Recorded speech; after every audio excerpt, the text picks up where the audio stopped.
suis Seydou Kaboré, directeur de la ferme pilote du Gué au Burkina Faso, au sein de l'ONG TERVET. À travers des associations locales qui créent des fermes pilotes, l'ONG TERVET essaie de résoudre en tout cas l'épineuse question de la désertification, de la dégradation des terres à travers un aménagement particulier qu'on appelle le périmètre bocager.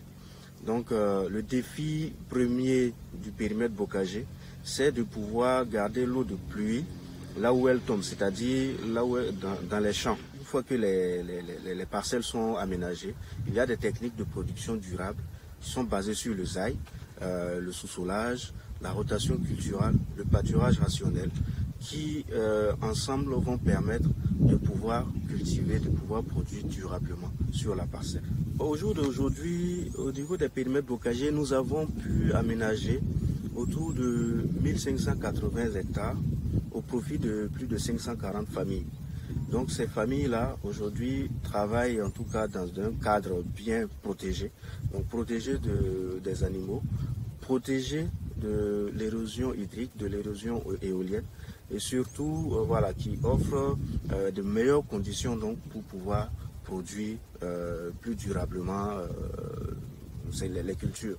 Et là, tout ce que nous avons aujourd'hui comme défi, c'est effectivement une plus grande mise à l'échelle de ces projets-là qui nécessite maintenant l'intervention, en tout cas la prise en compte de ce concept-là par le gouvernement, par l'État central, pour en fait pouvoir réaliser plus d'aménagements au profit des agriculteurs et agricultrices de la région sahélienne.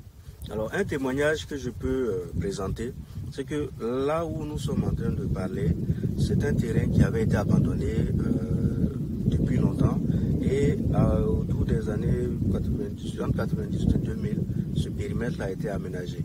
Donc une vingtaine d'années plus tard, on constate que voilà, ce terrain il est beaucoup plus boisé. Voilà, et on arrive surtout à produire les cultures.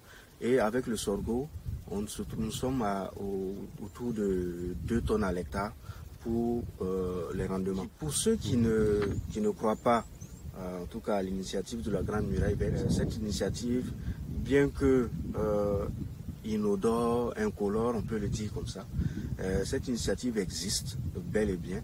Et ces structures comme les fermes pilotes, comme d'autres associations qui interviennent en matière de protection de l'environnement, de récupération des terres, toutes ces réalisations-là entrent effectivement dans le cadre de la Grande Muraille qui, nous l'espérons, portera ses fruits dans quelques années au profit des agricultrices et des agriculteurs de la région sahélienne.